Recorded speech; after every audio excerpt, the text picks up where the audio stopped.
Naurang flour mill का Naurang gold चक्की fresh आटा, मैदा और सूजी। नौरंग फ्लोर मिल, आपके रसोई की शान, हमारी पहचान, शुद्धता की पहचान। नौरंग।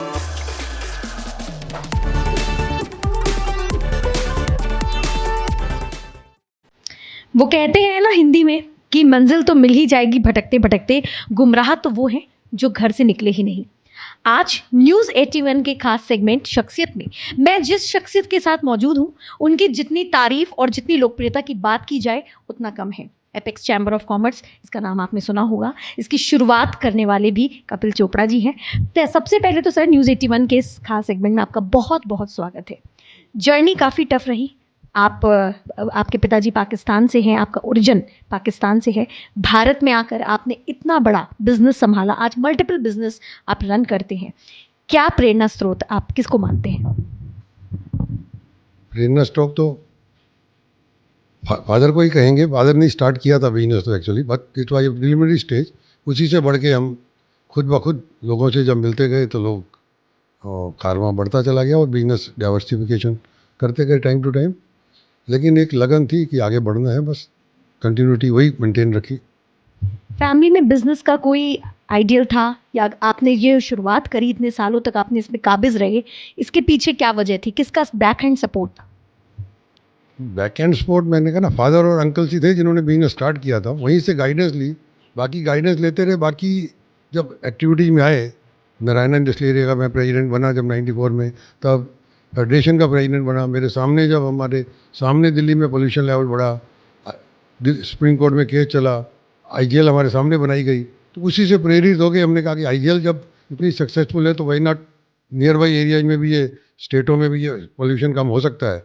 तो पोल्यूशन तो प्रॉब्लम नॉट ओनली दिल्ली की तो नहीं है, उस वक्त दिल्ली की थी, लेकिन बाद में दूसरी एरिया में भी जाने का पूरा पूरा चांस था। तो इसको देखते हुए हमने हरियाणा में अप्रोच किया। उसके बाद दिल्ली गवर्नमेंट, स्टेट गवर्नमेंट्स को भी और हमने अप्रोच किया। फिर सेंट्रल गवर्नमेंट को कहा, फिर उन्होंने रेगुलेटरी बोर्ड बनाए। फिर ऐसे ही बढ़ता चला गया। फिर अलग अलग एरिया मिलते चले गए हमें। पहले गुड़गांव लिया, फिर झज्जर लिया, हिसार लिया, फिर नागपुर लिया, फिर रायपुर लिया, फिर जन्म पांडिचेरी लिया, फिर मेघालय लिया। अभी दूसरे कंट्रीज़ के साथ भी डेवलपमेंट हो रही है। तो ये एक स्टेप्स खुद ब खुद स्टेप बनते चले गए। मैं कहूँगा इसमें रास्ता खुद ब खुद आगे बढ़ता चला गया, क्योंकि पोल्यूशन लेवल बढ़ता चला गया। गवर्नमेंट ने भी पॉजिटिव एटीट्यूड था, सेंट्रल गवर्नमेंट का भी व्यू बहुत अच्छा था कि प्रमोट करना है हमने नेचुरल गैस को, और दूसरा ईवी को या दूसरे सोर्सेज ऑफ एनर्जी को। वो India is starving for energy.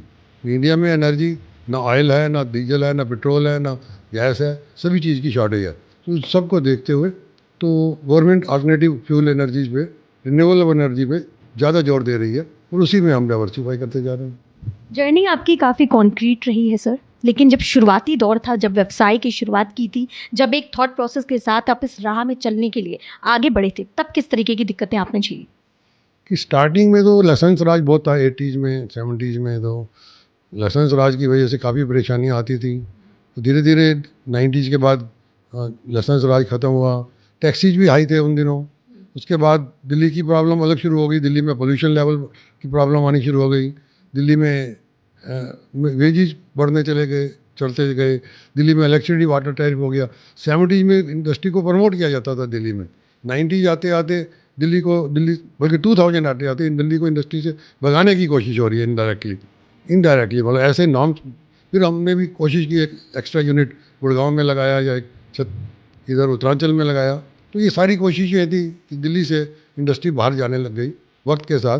तो ये दिक्कतें आई कि पहले दिल्ली में स्थापित हुए, फिर दिल्ली से बाहर स्थापित करना पड़ा इंडस्ट्री को।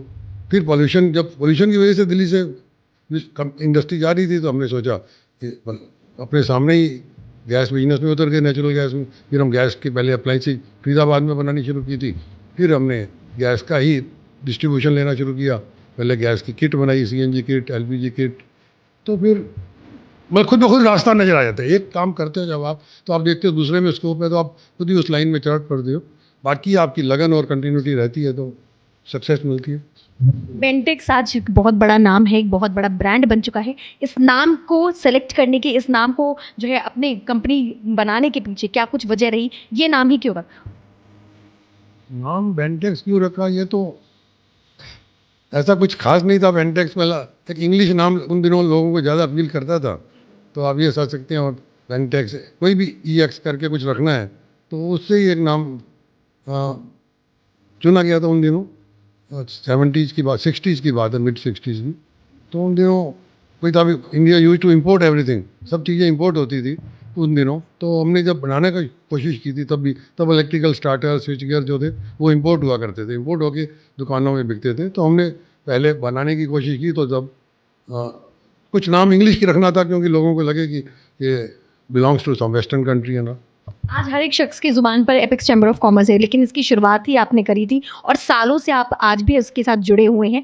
ये आइडियोलॉजी, ये थॉट प्रोसेस और ये माइंड में कैसे आया कि इसकी शुरुआत की जाए और इस तरीके से लोगों को जोड़ा जाए? नहीं, ये भी एक बाई चांस की बात है। सारे ये ट्रेडर्स और सारे इंडस्ट्री वाले 2003-4 में बहुत परेशान थे कि दिल्ली में यूनिट एरिया मेथड आया था, प्रॉपर्टी टैक्स का एक नया प्रोसीजर चला था कि जो प्रॉपर्टी टैक्स की जो कैलकुलेशन है थ्रू यूनिट एरिया की जाए। वो कैटेगरी बनानी पड़ेगी कॉलोनियों की, A, B, C, D, E। MCD ने पूरा करप्शन कम करने के लिहाज से उन्होंने ये प्रोसेस पूरा चेंज किया था। तो हर कॉलोनी की, हर इंडस्ट्रियल एरिया को कैटेगराइजेशन दिया, A, कहीं B, कहीं C, कहीं D, कहीं E। तो इस तरह से कैटेगरी बना के तो उससे इंडस्ट्री और जो आपकी कमर्शियल एक्टिविटी है उसका प्रॉपर्टी टैक्स 3 से 4 गुना तक बढ़ गया। कई जगह तो 5-6 गुना बढ़ गया कई एरिया का। तो उससे इंडस्ट्री बहुत परेशान हो गई, ट्रेडर भी बहुत परेशान हो गए।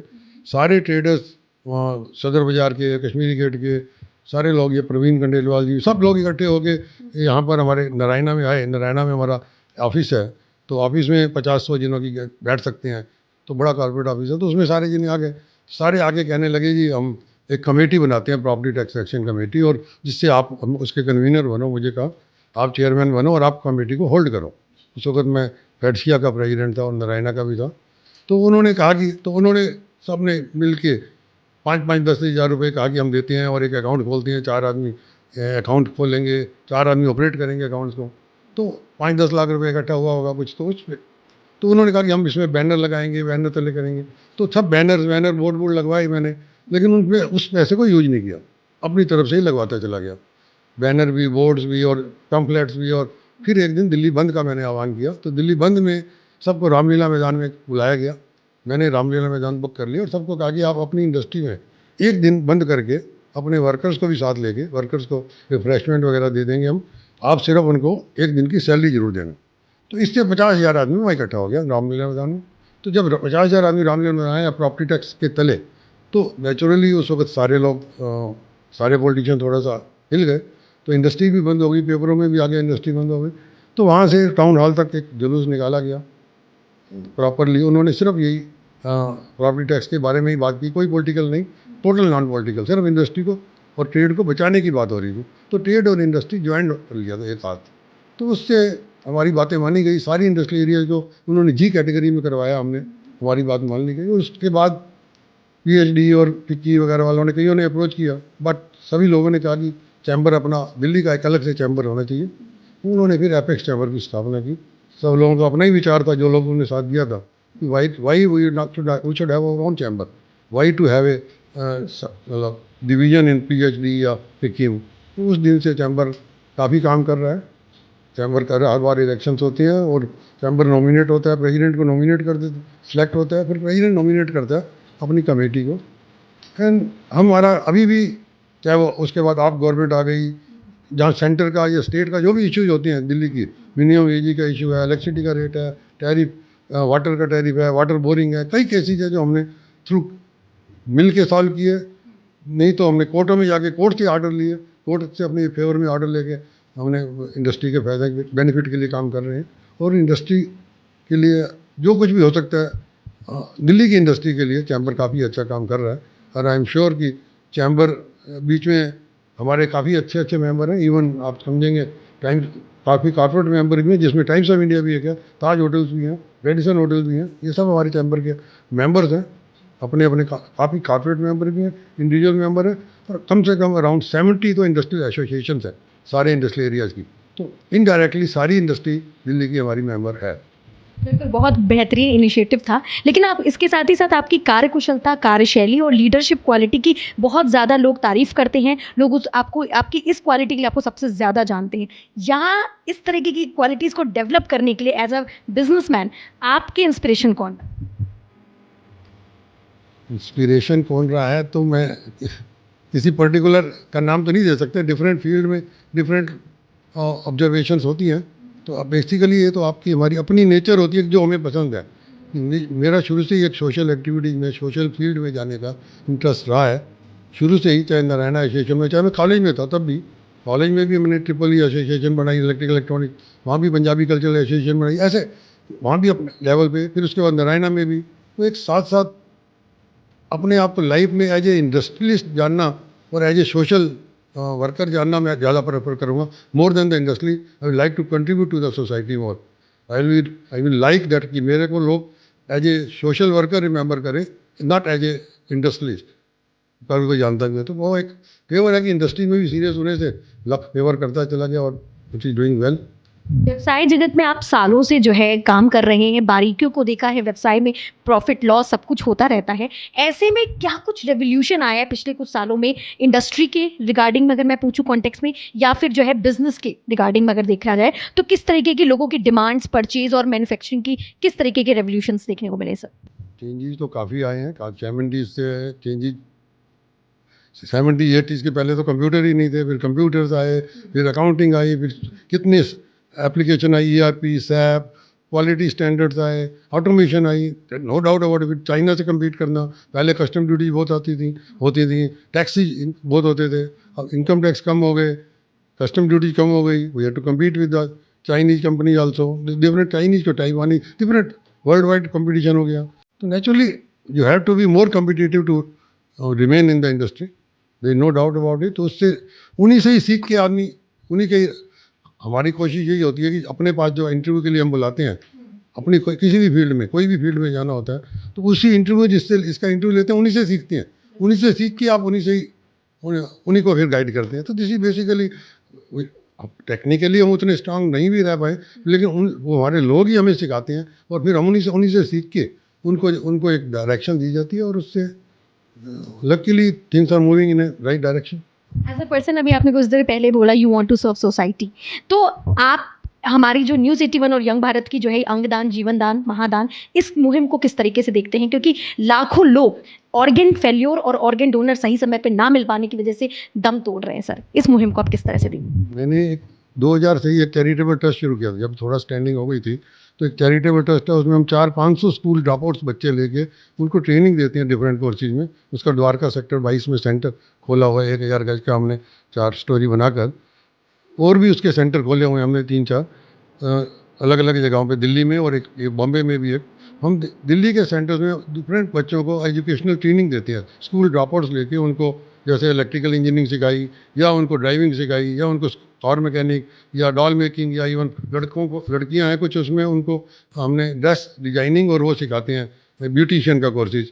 तो उस सब में कोर्सेज लेके कुछ लड़कों को तो हम, बॉयज़ को हम इंडस्ट्री में एम्प्लॉयमेंट भी देते हैं, so that as a training. और कुछ लड़कियों को उनको सेल्फ असिस्ट भी करते हैं to open their own centres also, so that they can, उनको गाइड करते रहते हैं, उनकी बैकअप फाइल भी रखते हैं, और बाद में उनको हम प्रोसेस भी करते रहते हैं कि आगे वो, जिससे कि उनको कभी भी हमारी ज़रूरत हो तो वो हम उसको असिस्ट कर सकें। तो हमारा मेजर चैरिटेबल टास्क ये चल रहा है 2000 से, और हर साल कम से कम नहीं 2-3 हज़ार बच्चा निकलता है, हर 400-500 बच्चा निकलता है 6-6 महीने के कोर्सेज में। तो वो मेरा मेजर चैरिटेबल का काम रहता है। प्लस बिसाइड्स दैट, ये जो एसोसिएशंस या टैपमर में कभी भी किसी भी तरह की कोई ज़रूरत हो, I am ready to contribute. Sir, आखिरी सवाल, क्योंकि आज रामनवमी का पावन पर्व है, रामलला के सबने दर्शन करे हैं।